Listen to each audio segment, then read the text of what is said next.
Mesdames et messieurs, bonsoir. C'est une autre édition, un autre rendez-vous de votre programme, l'heure de solution qui commence. Nous sommes ravis de vous avoir là avec nous pour cette autre édition. Une fois de plus, c'est un réel plaisir également d'être encore en votre compagnie ce soir. Bienvenue à tous.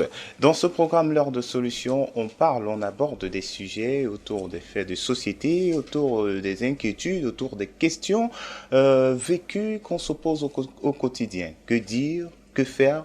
Comment comprendre donc autant de questions posées face à certaines situations? L'heure de solution est diffusée donc deux fois la semaine, le lundi et mercredi à partir de 20h30. Les rediffusions se font le mardi 18h20, le samedi 12h30, 20h30 et le dimanche 9h, 21h.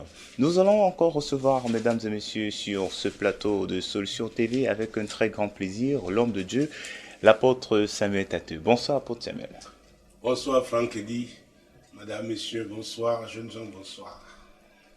Très bien, merci donc à vous de rester connectés. Merci pour votre fidélité et merci de suivre également encore une autre, cette fois-ci, cette autre édition de votre programme L'heure de solution. Un passage que vous connaissez très bien dans cette émission L'heure de solution tiré de Jean 8. Verset 32 qui nous exhorte donc à rechercher et à connaître la vérité, car c'est cette vérité qui nous affranchira, c'est cette vérité qui nous rendra libres. Donc certainement ce soir encore par les différents courriers que nous avons reçus et bien sûr ces courriers qui seront traités en parcourant la parole de Dieu. Une fois de plus, nous serons encore certainement édifiés et nous aurons encore cette vérité. Et si vous également, vous qui nous suivez à l'instant, vous avez également des préoccupations, vous avez également des questions, vous pouvez les faire parvenir. Les contacts sont les suivants. Le 672 05 01 01, c'est un numéro WhatsApp, donc les messages WhatsApp sont les bienvenus. Ou alors vous utilisez le 687 04 98 12. Un autre moyen également, l'adresse email disponible solution@compassionglobal.org. Mesdames et messieurs, si vous également vous voulez vous connecter sur Solution TV 24 sur 24, suivre nos programmes juste à partir de votre tablette ou alors de votre smartphone, bien sûr c'est possible. Un lien est disponible solutiontv.compassionglobal.org. Il vous suffit simplement de l'entrer à partir de votre mobile. Voilà donc les contacts de ce programme, l'heure de solution, les contacts qui vous permettent non seulement de participer, mais également de faire parvenir vos différentes préoccupations. On va donc commencer pour ce soir avec les différents courriers reçus, bien sûr avec l'approbation de l'homme de Dieu. D'accord. On va prendre le premier courrier. Bonsoir papa. Je suis à Kinshasa, capitale de la République démocratique du Congo. Je suis étudiant à l'université de Kinshasa, département de mathématiques et informatique. Je vous écris pour vous demander de prier pour moi s'il vous plaît. Je suis tourmenté et attaqué par mon grand-père, c'est-à-dire le père de ma mère, qui détruit la famille par ses pouvoirs de la sorcellerie. J'avais rencontré un prophète qui m'a dit que je ne suis qu'avec mon corps. Ma vie est contrôlée par mon grand-père. Malgré que je sois en train d'étudier, il n'y aura rien de bon dans ma vie. Malgré mes prières, rien ne marche dans ma vie. D'autre part, je suis né dans une famille pauvre. Que Dieu me délivre de la main de mon grand-père et par son amour qu'il délivre aussi toute la famille en donnant même la mort à mon grand-père qui contrôle et décide dans la vie des gens. Merci. Alors, des salutations particulièrement chaleureuses du côté de nos téléspectateurs de Kinshasa. Oui, nous vous aimons, nous vous apprécions. Je crois qu'ils sont nombreux déjà à avoir écrit. Oui, bien sûr. Oui. Vous savez, l'Afrique a ses réalités. Je ne dis pas que qu'on ne trouve la sorcellerie qu'en Afrique. C'est pas ce que je suis en train de dire. Mais il y a un type de sorcellerie chez nous. Parfois, on se demande, mon Dieu, de toute façon, c'est le diable. Il est le voleur, il ne vient que pour voler, égorger et détruire. Parce que j'ai rencontré plusieurs personnes dans mon ministère qui souffrent comme ça à cause des hommes forts dans leur propre famille. Nous avons lu, je crois, c'était le Somme 106. Et l'autre jour, pendant l'édition précédente. Voilà, la dernière édition, pour parler du type de transaction satanique, n'est-ce pas, que les gens ont fait. Nous avons lu Lamentation 5, versets 7 et 8. Comment il y a une génération de jeunes gens qui souffraient et avaient reconnu que leur souffrance venait, n'est-ce pas, des péchés de leur père. Donc, dans le psaume 106, n'est-ce pas, on a vu dans les versets 37 et 38 comment ils ont sacrifié leurs fils et leurs filles aux idoles. Sacrifié. Donc, quelqu'un peut être vivant, diplômé, mais ne pouvant rien faire, ne pouvant rien devenir dans sa vie, parce qu'à vrai dire, son étoile a été vendue. Et ils sont nombreux aujourd'hui à l'église même. C'est pourquoi le ministère de délivrance, si Jésus a dit que la première des choses que devaient faire ceux qui ont cru en son nom, c'était chasser les démons. Mais il y a les démons qui sont là à cause des alliances. Donc il faut briser ces alliances. Il y a des démons qui sont là, pourquoi? Parce qu'il y a des hôtels qui ont été bâtis. Et on leur a offert donc des sacrifices. Et c'est comme ça les alliances là ont vu le jour. Donc vous allez faire comment? Vous allez faire comment pour vous en sortir? Dieu dans Osée 4:6 dit, mon peuple périt par manque de connaissance. Et parce qu'il a refusé la connaissance, parce que tu as refusé la connaissance, je te rejette. Donc, vous connaîtrez la vérité, et la vérité vous affranchira. Jésus a payé le prix. Oui, mais nous devons entrer chacun dans cette victoire. Chacun posséder son héritage. Mais il y a des gens qui ont une influence sur nous parce que le sang est puissant. Ah oui, les relations de sang. Oh! Donc, des gens qui sont en position d'autorité. Ces gens peuvent être en vie, comme c'est le cas du grand-père maternel de ce monsieur, cet étudiant. Il y en a qui sont déjà morts. Mais ils ont fait des alliances avant leur mort. Les esprits ne meurent pas. Les esprits continuent à réclamer. Et vous savez, il y a un genre de message prophétique qui, à vrai dire, n'aide pas trop les gens. Quand vous dites à quelqu'un, bon, vous allez tout faire, mais vous ne deviendrez rien. À vrai dire, ça va l'aider. Je me souviens, une maman qui était venue me voir il y a cela quelques années, et surtout toujours par l'émission Solution. Et son pasteur lui avait dit que tu es une femme brillante, intelligente, sortie d'une très grande école, mais vraiment, le genre de lien dans ta vie, tu ne peux pas avoir de promotion. Je rends grâce à Dieu parce que elle a eu la promotion étant dans cette assemblée et elle a fini, et elle a pris sa retraite étant à un poste de responsabilité. Pour dire que c'est possible. C'est possible. C'est pas parce que ces montagnes-là sont devant nous. Et elles s'agitent, elles intimident, que nous allons céder à leur intimidation. David disait dans le psaume 139, verset 16, « Quand je n'étais qu'une masse informe, tes yeux me voyaient. Sur ton livre était écrit tous les jours de ma vie avant qu'aucun d'eux n'existât. » Vous savez, quand je raconte l'histoire d'Abraham, quand Dieu l'a appelé la première fois, et c'est Étienne qui nous fait ce récit dans Acte 7, Dieu l'avait appelé une première fois, il n'a pas répondu à l'appel. Pourquoi? Il vivait avec son père, il était spirituellement influencé par son père. Et son père s'appelait Térak. Térak veut dire retarder, Térak veut dire détourner. Donc il y a des gens qui peuvent vous détourner, vous influencer de manière à vous détourner du plan de Dieu. Il y a aussi des gens qui œuvrent pour vous retarder. Mais tout dépend de vous. Parce que Jésus a payé le prix. Et la Bible déclare qu'il est le même hier, aujourd'hui et éternellement. Donc peu importe ce qu'on a dit, vous ne pouvez pas réussir. Avec Jésus, c'est possible. Vous savez, il y a des gens dans la Bible, je pensais comme ça à certains personnages. Prenons Juge chapitre 6. Très bien, verset 3 et suivant. Quand Israël avait sémé, Madian montait avec Amalek et les fils de l'Orient, et il marchait contre lui. Il campait en face de lui, détruisait les productions du pays jusqu'à vers Gaza, et ne laissait en Israël ni vivre, ni brebis, ni bœuf, ni âne. Car ils montaient avec leurs troupeaux et leurs tentes, ils arrivaient comme une multitude de sauterelles, ils étaient innombrables, eux et leurs chameaux, et ils venaient dans le pays pour le ravager. Israël fut très malheureux à cause de Madian, et les enfants d'Israël crièrent à l'Éternel. En écrivant là, il est en train de crier à l'Éternel. C'est ce qu'il a fait. Et il a bien fait. Et allons au verset 11. Puis vint l'ange de l'Éternel, et il s'assit sous le térébinthe d'Ophra, qui appartenait à Joas, de la famille d'Abiézer. Gédéon, son fils, battait du froment au pressoir pour le mettre à l'abri de Madian. L'ange de l'Éternel lui apparut et lui dit, « L'Éternel est avec toi, vaillant héros. » Oh mon Dieu, l'Éternel est avec toi, vaillant héros. Voilà comment l'Éternel te voit. La situation est morose autour de toi. Toi-même, tu es abattu. Mais l'Éternel t'appelle vaillant héros. C'est très important. La Bible déclare que la foi vient de ce qu'on entend. Et ce qu'on entend, la parole de Dieu.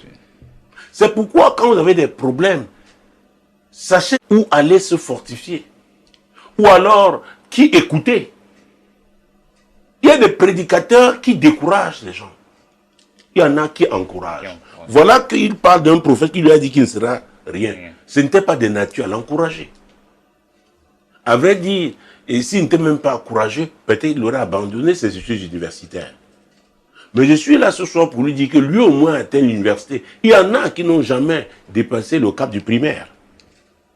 Mais lui, il a dépassé le primaire, le secondaire, il est à l'université. Donc avec Jésus, tout est possible. Mais vous connaîtrez la vérité. Et la vérité vous affranchira. Donc, il y a un type de révélation qu'on doit avoir. Et ça change les choses. Alors l'ange l'Éternel dit, vaillant héros. Oh mon Dieu. L'Éternel avec toi, vaillant héros. Comment est-ce que l'Éternel peut être avec quelqu'un quand ça ne va pas? Oui, c'est possible. Oui. Il a dit, hein, celui qui veut venir après moi, pas avant moi, pas à côté de moi, mais après moi, moi qui suis le modèle. Celui-là doit renoncer d'abord à lui-même et se charger de sa croix. Cela veut dire quoi? Renoncer à soi-même. Chacun a ses projets, n'est-ce pas? Mais David a compris que quand j'étais humain, tes yeux me voyaient, sur ton livre était écrit tous les jours de ma vie avant qu'aucun d'eux n'existât. Donc je ne suis pas venu accomplir mes projets. Je suis venu accomplir les projets de l'Éternel. C'est très important, mesdames. C'est très important, messieurs. En fonction de ce que Dieu vous appelle à faire, il y a un type de vie, un type d'expérience, un type d'étape de vie que vous connaîtrez. Il faut vous dire la vérité. Et ces étapes-là prévues par Dieu, c'est pour votre édification. C'est pour votre formation. Parce qu'il vous prépare à accomplir une mission spécifique. Donc il dit, l'Éternel avec toi, vaillant héros. Quelle sera la réaction de Gédéon? Gédéon lui dit, ah mon Seigneur, si l'Éternel est avec nous, pourquoi toutes ces choses nous sont-elles arrivées?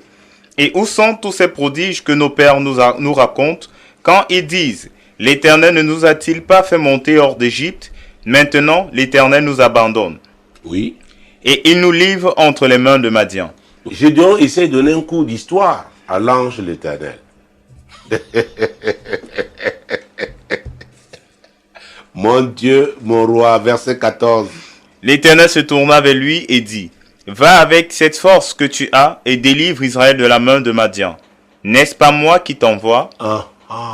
Chacun a sa mission. N'est-ce pas moi qui t'envoie? Si Dieu vous a donné les talents de cordonnier, vous serez, oh mon Dieu, un cordonnier hors pair, un coiffeur hors pair, un tailleur hors pair. Oui, un médecin, un chirurgien, mon Dieu, oh, particulier.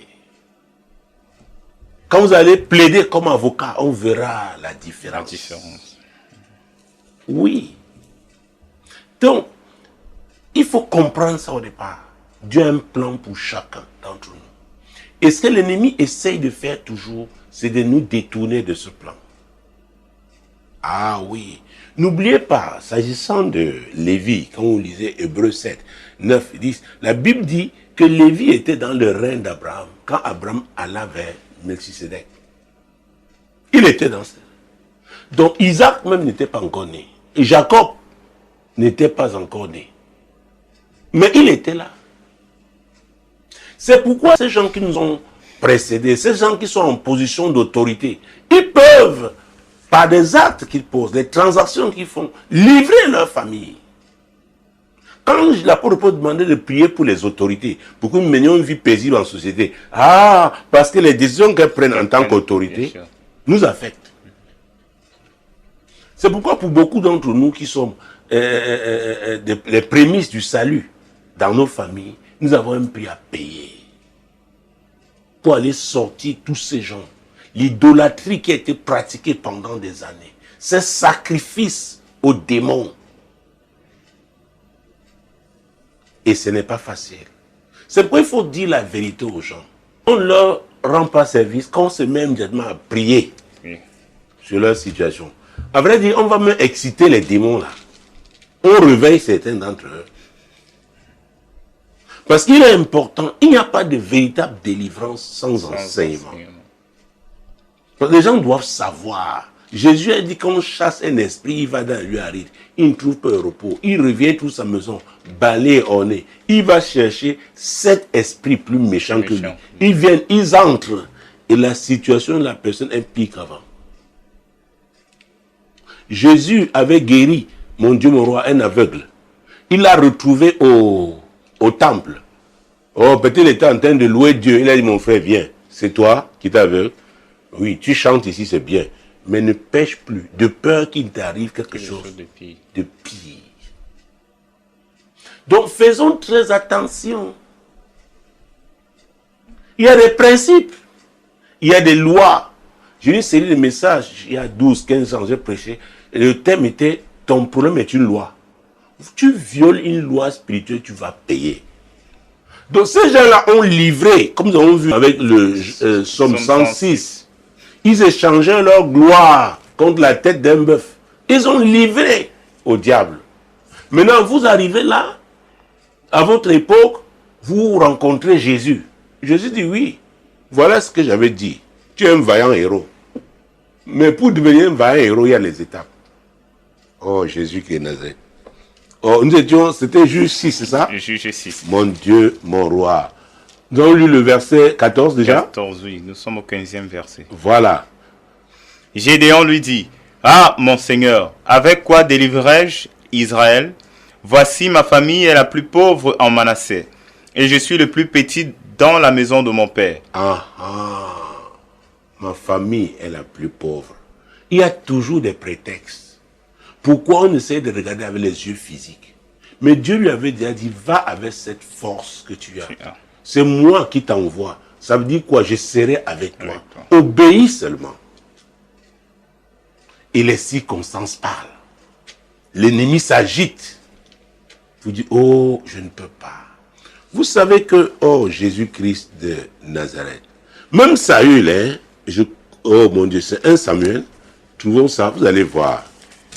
Jésus-Christ de Nazareth. Mon Dieu, mon Dieu, mon Dieu. Il a dit quelque chose qui, oh mon Dieu, mon Dieu, mon Dieu. 1 Samuel, chapitre 9.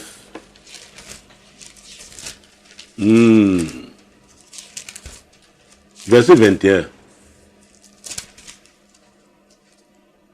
Saül répondit, ne suis-je pas benjamite de l'une des plus petites tribus d'Israël, et ma famille n'est-elle pas la moindre de toutes les familles de la tribu de Benjamin? Pourquoi donc me parles-tu de la sorte? Pourquoi? Quand je me regarde, non. Je regarde la maison de mon père, vraiment, même dans notre tribu. Comment? Oh, la Bible déclare que sans la foi, on ne peut pas être agréable à Dieu. Il faut que ceux qui s'approchent de Dieu croient qu'il existe. Et qu'il est lui, celui-là qui rémunère. Oh mon Dieu, ceux qui s'approchent de lui, ceux qui le cherchent. Donc c'est la foi. Ce cher étudiant, il croit qu'il est né pour vivre cette souffrance-là. Son grand-père, même si c'est vrai que c'est lui, il est au-dessus de Jésus. Il y a des choses qu'il doit savoir. Ah oui.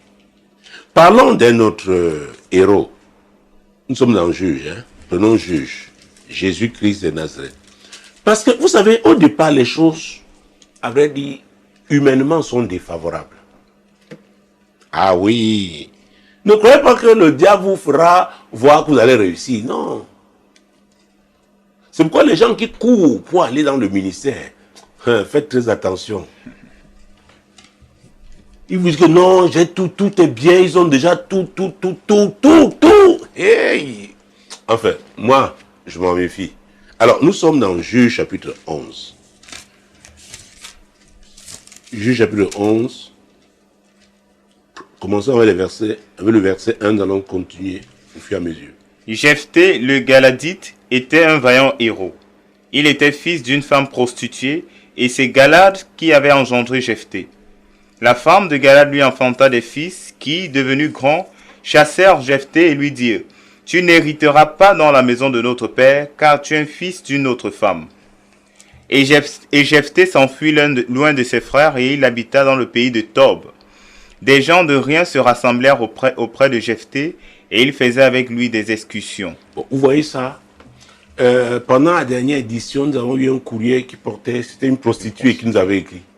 Dieu est Dieu, et dans son amour inexplicable, infiniment grand, il choisit qui il veut. Quand on appelle quelqu'un héros, et quand c'est Dieu qui appelle quelqu'un héros, c'est quelqu'un qui a fait ses preuves.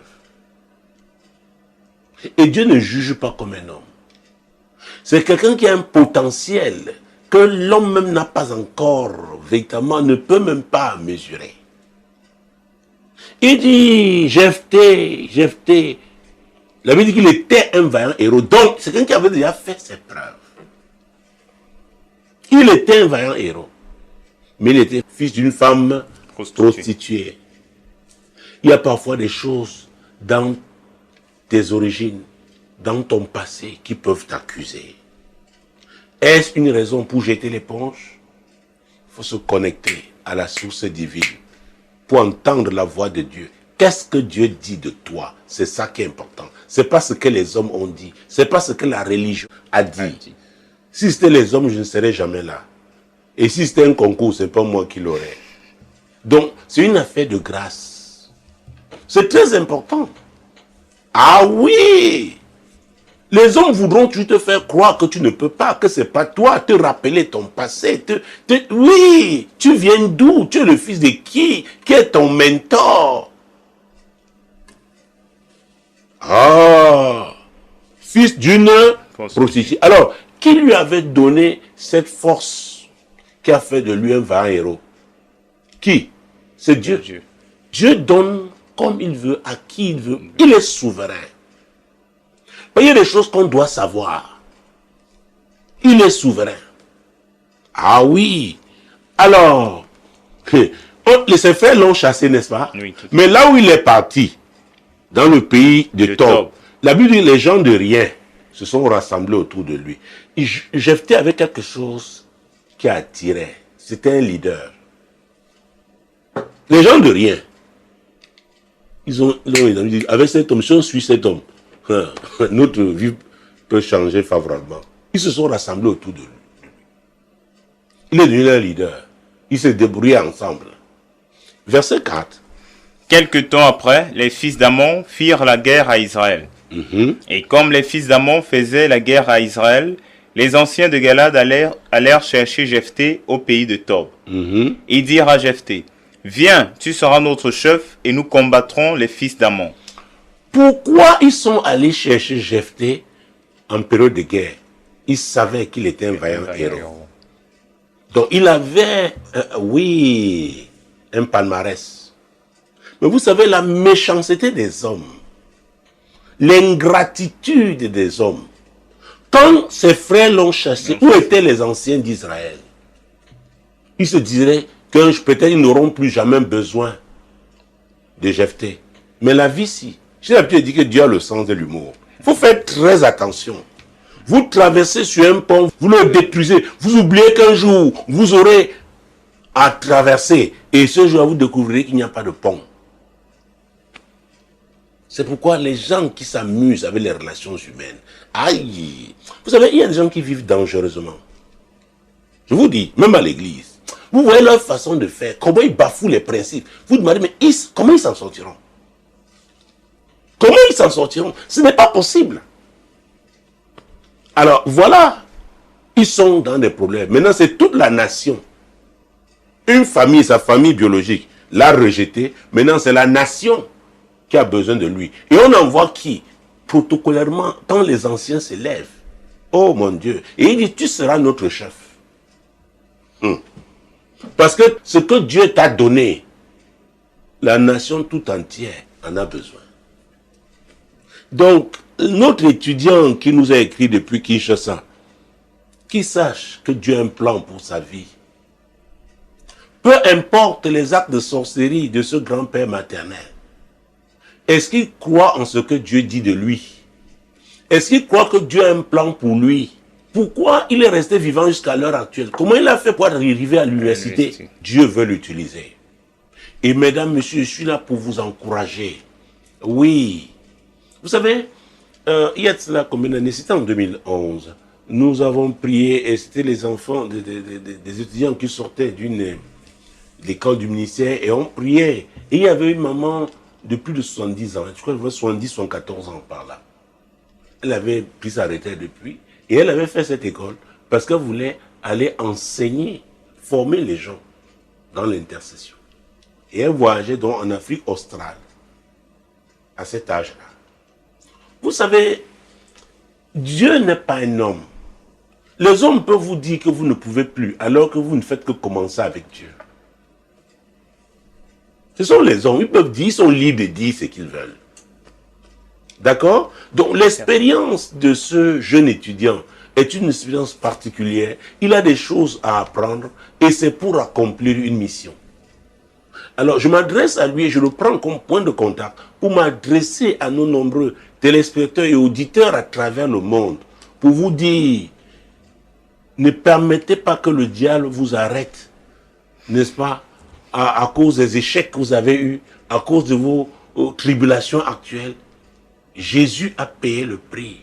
Et Jésus a une voie pour vous, a un couloir qu'il a prévu pour vous. Vous savez, je suis très attaché à la notion de couloir. Ah oui. Quand vous opérez dans votre couloir, oh, parce que vous avez laissé Dieu vous développer, vous êtes quelqu'un d'unique. Parce qu'à vrai dire, dans le plan de Dieu, nous ne sommes pas des photocopies. Nous ne sommes pas des photocopies. Non.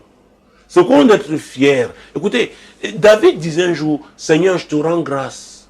Éternel, je te loue parce que tu as fait de moi une créature si merveilleuse. Je suis quelqu'un de spécial. Donc, cher étudiant, tu es quelqu'un de spécial. Et si ton père, grand-père là est en train de... Il t'a dans son collimateur, c'est ton avenir que le diable veut détruire. Mais tout dépend de toi. Vous connaîtrez la vérité. Et la vérité vous affranchira. Vous savez, quand on parle d'affranchissement, on parle de l'esclavage, on parle de liens, on parle de la servitude. L'ignorance est une forme de servitude. L'ignorance provoque une forme de servitude. Entretient cette servitude. Mais le jour où vous recevez la lumière, vous découvrez que, mais tiens, Jésus a déjà payé le prix. Je dois seulement faire ma part. Je dois faire ma part. C'est cela. Alors, première des choses, Jésus a dit dans Matthieu 6, 33, c'est très important, cherchez premièrement le royaume et la justice de Dieu. Oui, qu'il le sache. Cherchez premièrement le royaume et la justice de Dieu, et toutes ces choses vous seront données par-dessus. Ah ah. Et j'ai cité tout à l'heure Jean 8, 32, vous connaîtrez la vérité et la vérité vous affranchira. Alors, je lui conseille vivement de lire mon livre Terre, Terre, Terre. Il peut l'avoir sur notre site internet. Et ce grand-père-là, et qui est encore vivant, a attaché à une terre. Vous savez, avec Gédéon, nous avons parlé de la notion d'autel. Revenons à Gédéon. Nous étions au 6e chapitre du livre des Juges. C'est très important. Chapitre 6, verset 25. Dans la même nuit, l'Éternel dit à Gédéon, prends le jeune taureau de ton père et un second taureau de 7 ans. Renverse l'autel de Baal qui est à ton père et abat le pieu sacré qui est au-dessus. Verset 26. Tu bâtiras ensuite et tu disposeras sur le haut de ce rocher un autel à l'Éternel ton Dieu. Tu prendras le second taureau et tu offriras un holocauste avec le bois de l'idole que tu auras abattu. Alors, quand on parle d'autel ici, c'est un autel satanique. Ce n'est pas un autel divin. C'est là où toute la communauté venait n'est-ce pas, adorer le diable, la divinité à laquelle était soumise cette communauté. Dieu dit, je t'ai appelé vaillant héros, mais tu ne peux pas réussir tant que l'autel là est là. Parce que l'autel là s'oppose à l'accomplissement de la volonté de Dieu. C'est pourquoi la notion d'autel est très importante. J'ai écrit un livre appelé L'influence de l'autel. Alors, nous, parce que Jésus a payé le prix, son sang est le plus précieux, est le plus grand sacrifice. Nous n'avons plus à égorger les chèvres. Donc, on vous appelle, on vous demande d'égorger quelque chose, ce n'est pas Dieu. Alors, votre sacrifice peut être l'argent que vous donnez pour soutenir l'œuvre de Dieu. D'accord? Ça peut être votre sacrifice. Mais il est important d'attaquer l'autel, qui est le point d'appui de ce sorcier. Et quand on secoue la terre, donc, mélangé au sang de Jésus, le sang de foi et solution. Ah oui, parce que Jésus a réconcilié toute la création à qui? Au Père. Donc la création doit louer l'Éternel, selon Somme 148.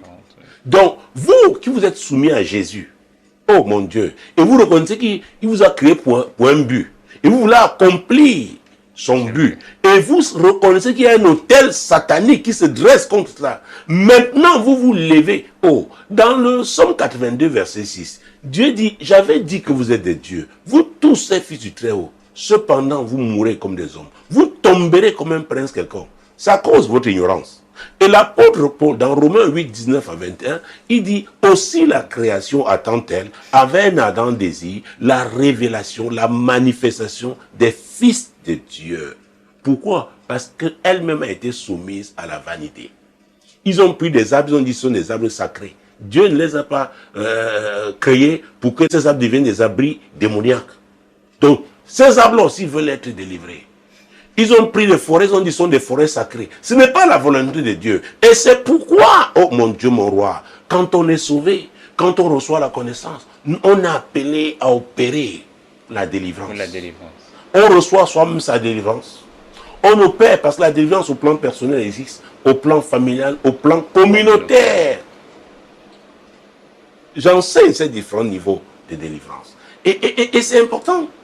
Dans ce livre, je parle des actions prophétiques. Les actions prophétiques sont puissantes parce que c'est un langage spirituel. Est-ce qu'on verrait que les sorciers, ils font plus d'actions prophétiques même que les enfants de Dieu? Vous les voyez dans les carrefours, ils font des libations. Vous croyez que c'est le jeu? C'est un langage. Ils font des sacrifices à des carrefours, à des périodes. Vous croyez que c'est... Nous sommes là. Nous laissons l'espace libre. Oh, Jésus a dit, vous marcherez sur les serpents, les scorpions et sur toute la puissance de l'ennemi et rien ne pourra vous nuire. Donc, avec ces actions politiques, alors nous anéantissons leurs œuvres. Nous libérons, n'est-ce pas, les familles, les communautés. Ah oui. Il y a l'histoire d'un village, on n'arrivait pas à faire un marché. Pourquoi? Parce qu'il y a l'ancêtre qui avait fait un sacrifice avec les divinités qui servaient. Que les peuples, un peuple ne devait pas venir faire les affaires là-bas. Mais eux, ils ne savaient pas, n'arrivaient pas à faire le commerce. Donc chaque fois donc, on a commencé à construire un marché, à un moment donné, c'est un grand vent, avec la pluie, le marché est renversé. Jusqu'à ce qu'une action prophétique soit faite à cet endroit pour annuler ce qui a été fait. C'est la transaction satanique qui avait été faite. Oui. Si vous voyez, beaucoup sont diplômés, mais n'arrivent pas à percer au plan professionnel. Et il y a des paroles qui ont été déclarées, qui ont été relâchées. Je vais vous dire une chose. Quand, par exemple, dans nos familles africaines, un chef de famille amène ses enfants chez un féticheur qu'il veut les blinder, les protéger contre un mauvais sort. Alors, parfois, on fait des scarifications, le sang coule, on met une poudre, parfois on dit qu'il ne faut pas se laver pendant 2 jours, 3 jours, et on donne des sacrifices. Or, les gens oublient que ce sont des transactions. Ces gens-là vont recourir aux démons pour vous protéger. Alors, dites-moi, si c'est le diable qui vous protège, vous avez des problèmes. Jésus a dit que le voleur ne vient que pour voler, égorger et détruire. Alors, les démons ont leur spécificité. Ah oui, ils peuvent effectivement venir comme un démon qui va te protéger contre le poison. D'accord? Mais il est hostile au mariage. Chaque fois que vous essayez de vous marier, ça va se gâter. Parce que ce n'est pas dans sa nature. Il ne peut pas s'épanouir avec un homme marié ou une femme mariée. C'est pourquoi beaucoup de divorces que vous voyez là, les gens sont loin d'imaginer d'où viennent les causes. Un mariage qui allait bien, moi, ils ont certains problèmes, on dit non, allez chez tel féticheur, vous allez vous payer, vous donnez beaucoup d'argent et tout, il recourt aux esprits, peut-être au plan professionnel, ça commence à marcher, mais quelques temps après, le mariage commence. Les gens qui s'aimaient, il n'y a pas de problème. Pourquoi on a invité un démon qui est hostile au mariage? Maintenant, il œuvre pour la carrière professionnelle, mais il détruit la famille. Écoutez-moi, si on détruit votre famille, votre profession, vous prendrez votre retraite, vous deviendrez quoi? Voilà comment le diable séduit les gens. Et il y a cet adage qui dit que tout ce qui brille n'est pas or. Donc, à ce jeune étudiant, je lui conseille ce livre, n'est-ce pas, qu'il le lise et vraiment qu'il prie, le Seigneur va le conduire dans quel type d'action prophétique il doit mener pour sa délivrance. Tout à fait. Très bien. Voilà, on a donc terminé avec ce premier courrier qui nous a permis de comprendre beaucoup de réalités. Et nous allons continuer et prendre le deuxième courrier de ce soir. Bonsoir papa, je suis une jeune fille désespérée. La vie même me dégoûte. S'il vous plaît, venez-moi en aide car je suis à 5 ans de mariage sans enfant et mon mariage prend déjà une autre tournure depuis 3 ans. Les menaces tous les jours de venir avec une autre femme. J'ai tellement marché sans suite et je suis à bout. Donc je pense que nous pouvons ouvrir tout de suite la page de salut pour qu'on puisse sortir tranquillement de cette émission.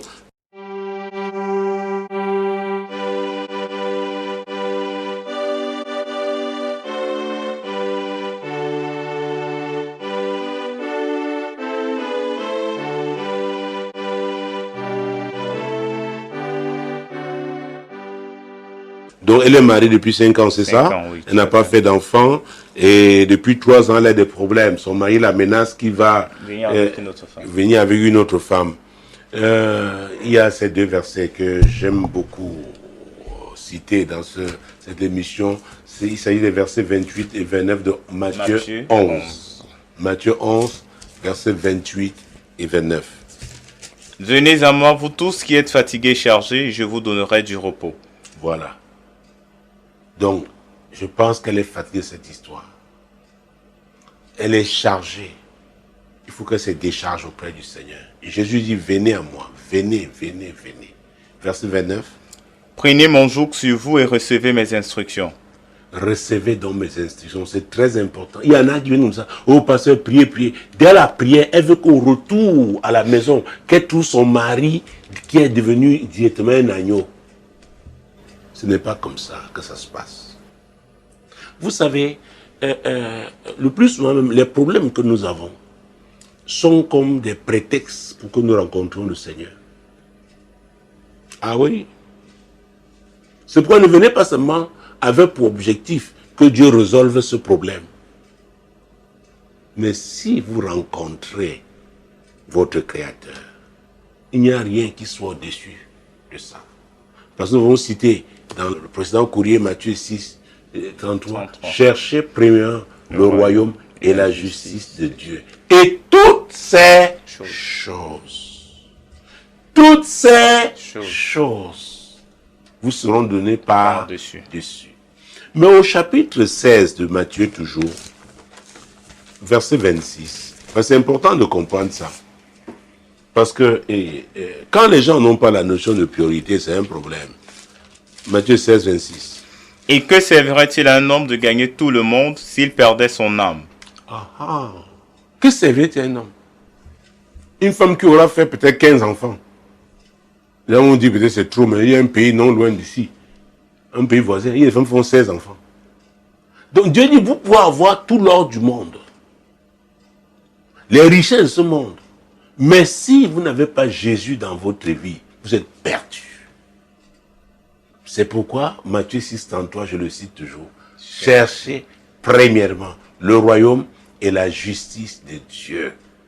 Prenons Hébreux chapitre 10, pour que les gens comprennent les bases de notre marche avec Jésus. C'est très important. Hébreux chapitre 10, mon Dieu, mon roi. Verset 38. Et mon juste vivra par la foi. Mais s'il se retire, mon âme ne prend pas plaisir en lui. Ah. Et Dieu dit, et mon juste. Pas celui que le monde a déclaré juste. Pas celui que la religion a déclaré juste. Mais mon juste, il vivra par la foi. Et qu'est-ce que c'est que la foi? Prenons le premier verset de Hébreux 11. Or, la foi est une ferme assurance des choses qu'on espère, une démonstration de celles qu'on ne voit pas. Verset 6. Or, sans la foi, il est impossible de lui être agréable, car il faut que celui qui s'approche de Dieu croit que Dieu existe et qu'il est le rémunérateur de ceux qui le cherchent. Voilà. Donc la foi. Et je dois vous dire, tout ce que le diable fait, quand il s'attaque à un croyant, c'est attaquer sa foi. Parce que sans la foi, on ne peut être agréable à Dieu. Donc la foi espère. Oui, fermement. En quoi? Ce que dit les promesses divines dans la parole, n'est-ce pas? Oui. Elles démontrent par les actes qu'elles posent. Donc on ne peut pas dire qu'on a la foi sans démonstration. Ce n'est pas possible. Et on va démontrer quand? Face aux épreuves. Donc ne me parlez pas de foi s'il n'y a pas de preuve. Ce n'est pas possible. Ce serait quelque chose de théorique.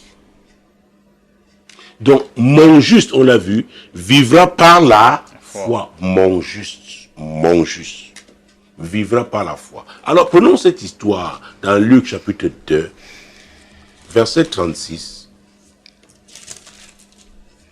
à 38. Il y avait aussi une prophétesse, Anne, fille de Phanuel de la tribu d'Aser. Elle était fort avancée en âge et elle avait vécu 7 ans avec son mari depuis sa virginité. Restée veuve et âgée de 84 ans, elle ne quittait pas le temple et elle servait Dieu nuit et jour dans le jeûne et dans la prière. Étant survenue, elle aussi, à cette même heure, elle louait Dieu et elle parlait de Jésus à tous ceux qui attendaient la délivrance de Jérusalem. Quelle vie! En Israël et dans tout le Proche-Orient, les filles se mariaient très jeunes. 16, 17, 18 ans. 20 ans plus tard. Les filles se mariaient. Donc la Bible dit qu'elle s'est mariée vierge. Et elle n'a vécu que 7 ans avec son mari. Il est décédé. Mais elle, la Bible dit que son appel était un appel de prophétesse. Et de façon particulière, elle exerçait dans l'intercession. Elle gênait et priait, jour et nuit dans le temple. J'ai parlé de la volonté de Dieu pour chacun. Il faut la découvrir. Ah oui, parce que nous passons plus de temps à vouloir imiter un tel ou un tel autre. On dit vraiment sa vie est meilleure que la mienne. Vous ne connaissez pas les réalités attachées à sa vie. Vous ne connaissez pas son expérience. Vous ne connaissez pas ce qu'il vit comme défi. Mais vous enviez ce que vous voyez. C'est terrible. Voilà une femme. Les autres, peut-être, se sont remariés. Mais elle a accepté son appel de prophétesse. Elle avait 84 ans. Et elle louait Dieu. Et elle disait aux gens, voilà pourquoi je priais. Voilà pourquoi je jeûnais. J'ai accompli ma mission. Et j'ai fait une série, n'est-ce pas, dans un programme que j'anime sur cette chaîne appelée Tu dois comprendre. Une série intitulée Ta mission. Chacun doit découvrir sa mission. C'est très important. C'est très important. Parce que vous risquez, sinon vous risquez de conseiller des choses inutiles, des choses secondaires, accessoires. Vous risquez d'en faire des choses essentielles pour votre vie. Nous vivons pour un but. Nous avons un créateur. Je sais que ce message n'est pas facile à accepter, mais je préfère vous dire la vérité. Il est difficile à vivre, mais nous vivons par la foi. Mon juste vivra par la foi. Donc cette femme qui aujourd'hui se sent menacée parce que ça fait 5 ans qu'elle est mariée, elle n'a pas d'enfant. Si elle n'avait pas encore cru en Jésus, qu'elle se tourne vers lui. Matthieu 11, 28, 29, on l'a vu. Qu'elle reçoive ses instructions et qu'elle vive par la foi. Qu'elle demeure avec lui. Que servirait-il à un homme de gagner le monde entier s'il doit perdre son âme? Donc Jésus doit avoir la première place dans sa vie. Et pendant qu'elle servira Jésus alors, vous savez, il dit qu'il y a un temps pour tout. C'est lui qui décide de bénir. D'accord? Tout à fait. Mais c'est vivre par la foi. Très bien. Tout à fait. Nous allons donc bien sûr prendre un troisième courrier après avoir terminé ce courrier et reçu les éléments de réponse par rapport à ce courrier. Le troisième courrier nous dit: bonsoir apôtre, j'ai besoin de prière. Ça fait plus de 10 ans que je tourne sur place. J'ai commencé le ministère en janvier 2020 et j'ai aussi l'impression qu'il tourne en rond comme ma vie. Pouvez-vous imaginer, homme de Dieu, que même mon mariage tourne en rond? Ça fait aujourd'hui près de 7 ans marié mais 0 enfant. J'ai visité plusieurs hôpitaux, mais les médecins disent que tout est normal entre moi et ma femme. Ce qui est le plus étonnant dans l'histoire, c'est que je suis chrétien depuis 2015. Et je prie et je jeûne pour cela, mais rien ne semble bouger. J'obtiens tout par la violence. Rien n'est jamais facile pour moi. Ayez miséricorde de moi, homme de Dieu, et aidez-moi, s'il vous plaît. Je pense qu'il y a une relation étroite avec le précédent courrier. Oui. Et je pense que la violence dont il parle, ce n'est pas une violence physique, n'est-ce pas? C'est par la foi. Oui, chacun son histoire de vie. J'ai cité Ecclésiaste 3:1 tout à l'heure quand je disais il y a un temps pour tout, un temps pour toutes choses dans les cieux. Mais je voudrais prendre Habakkuk, chapitre 2, pour qu'on sorte rapidement de ce courrier. Habakkuk, chapitre 2, mon Dieu, mon roi, Jésus-Christ de Nazareth. Verset 1, Habakkuk, chapitre 2, verset 1. J'étais à mon poste et je me tenais sur la tour. Je veillais pour voir ce que l'Éternel me dirait et ce que je repliquerais après ma plainte. Il y a des gens qui font beaucoup de sacrifices n'étant pas à leur place. Font beaucoup d'efforts n'étant pas à leur place. Je me souviens à l'époque, c'était l'évangile Lévan Bonquet. De son vivant, il racontait comment, jeune pasteur qu'il était, il avait assisté à une retraite donc spirituelle des pasteurs. Il était à côté d'un pasteur âgé qui pleurait chaudement parce que à l'issue d'une exhortation qu'un apôtre avait donnée, il avait réalisé qu'il avait passé 50 années de ministère à ne pas faire ce que Dieu l'a appelé à faire. Et il était en train de se repentir que vraiment, que Dieu l'accepte au moins. Est-ce que je me fais comprendre? Oui, homme de Dieu. Ce n'est pas évident. Pas du tout évident. Donc, quand on dit chercher premièrement le royaume et la justice de Dieu, la justice de Dieu là veut que chacun soit à sa place. C'est à cette place-là qu'on est efficace. C'est à cette place-là qu'on est productif. N'oubliez pas Jean 15, versets 1 et 2. Je suis le vrai cep. Mon père est le vigneron. Tout sarment qui est en moi, et qui ne produit pas de fruits, il est comment? Coupé. Et celui qui produit est émondé de manière à ce qu'il produise davantage. Donc, et ne croyez pas que Dieu voit ça comme l'homme. Parce qu'il y a parfois nous sommes impressionnés par des choses physiques que nous voyons, les choses matérielles, et on croit que c'est Dieu qui est là. Mais il y a un moment de secousse. Et nous sommes dans une période de secousse. Ce qui n'est pas de Dieu va tomber. Ce qui est de Dieu va demeurer. Est-ce que vous me suivez? Oui, homme de Dieu. On vous suit très bien. Donc, verset 2.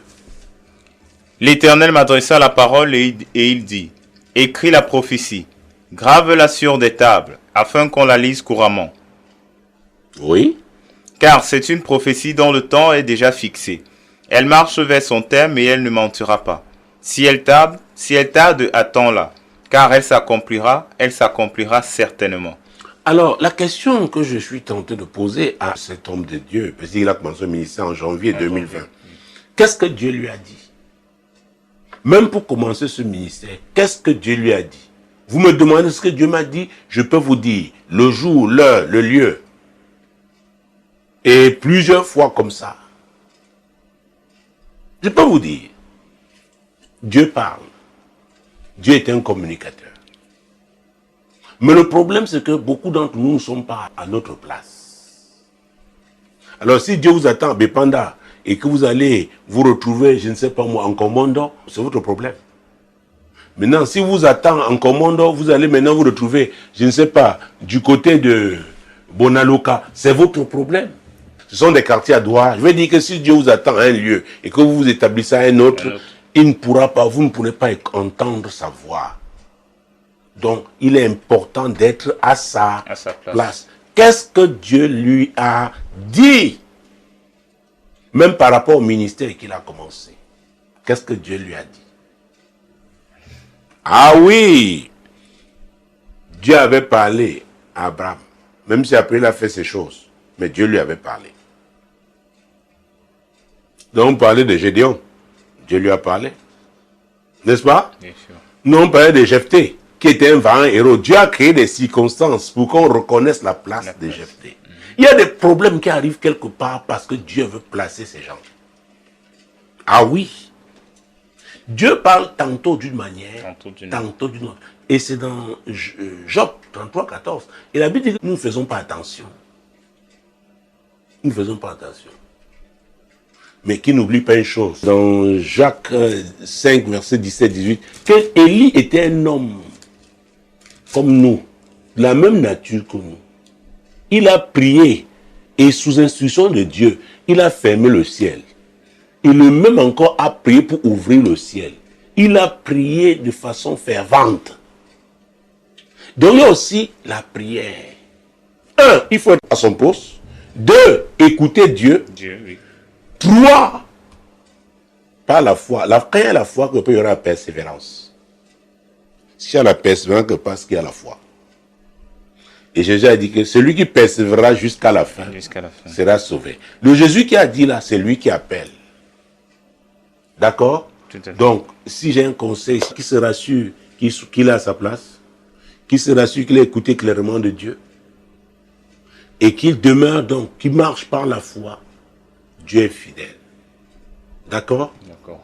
Mesdames, Messieurs, parce que nous avions déjà ouvert la page de salut, nous sommes pratiquement à la fin de cette émission. J'ai dit que Dieu est fidèle. Il est fidèle. Jésus intercède pour les saints. Quand la Bible parle des saints, ce sont ceux-là qui ont décidé, convaincus dans leur cœur que Jésus est le chemin, la vérité, la vie. Et ils ont décidé de le suivre. Alors, Jésus intercède pour cela. Il est assis à la droite du Père. C'est ce que la Bible dit. Il intercède pour les saints. Donc, quel est ton problème aujourd'hui? Es-tu un saint? As-tu décidé de suivre Jésus? Le conseil que je te donne, c'est de t'engager.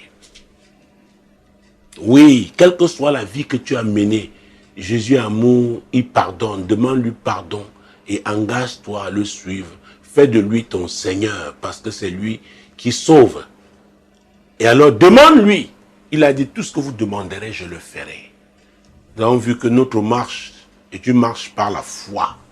Alors, nous sortons de cette émission avec vos requêtes. Adressez vos requêtes à Dieu. Qu'est-ce que vous voulez voir Dieu faire dans votre vie? Quel est votre souci? Qu'est-ce qui vous fait pleurer? Qu'est-ce qui vous attriste? C'est une maladie? Ce sont vos finances? C'est votre vie familiale? Adressez-vous à Dieu. C'est Jésus qui est la solution. Et je proclamerai au nom de Jésus qu'il honore votre foi. Parce que vous devez déployer votre foi. Vous devez déployer. Il a dit, mon juste vivra par la foi. Donc, sans la foi, on ne peut pas plaire à Dieu. Et c'est Jésus qui a dit, si vous avez la foi comme un grain de sénévé, vous pouvez ordonner à cette montagne de dégager. Elle va dégager, elle va se jeter dans la mer. La montagne là, c'est un problème. Le problème qui vous fait souffrir. Seigneur, je te rends grâce. Parce que ce soir, nous avons parmi nos auditeurs et nos téléspectateurs des gens qui croient en toi. Des gens qui t'exposent leurs problèmes avec foi, sachant que c'est toi qui es la solution. Jésus Je déclare que tu honores leur foi. Je déclare que tu es la solution. Et c'est pourquoi tu guéris les malades. Tu délivres les captifs. Tu donnes la paix à tous ceux-là qui étaient troublés. Recevez votre miracle au nom puissant de Jésus. Ce miracle, vous demandez à Dieu au nom de Jésus, recevez-le. Recevez-le. Recevez-le au nom de Jésus. Cette montagne qui s'est tenue devant vous pour vous frustrer, je déclare qu'elle a aplani au nom de Jésus-Christ. Jésus libère votre voix au nom puissant de Jésus. Continuez à proclamer, à déclarer votre foi alors que nous sommes arrivés à la fin de cette émission et nous attendons votre témoignage. Mesdames, Messieurs, c'était encore un privilège d'avoir été à votre service ce soir. Demeurez bénis. Shalom. Quand il descend, oui, tout s'arrête. Il y a transfert entre ciel et terre. Quand il descend, l'atmosphère change. Il y a transfert entre ciel. Quand il descend,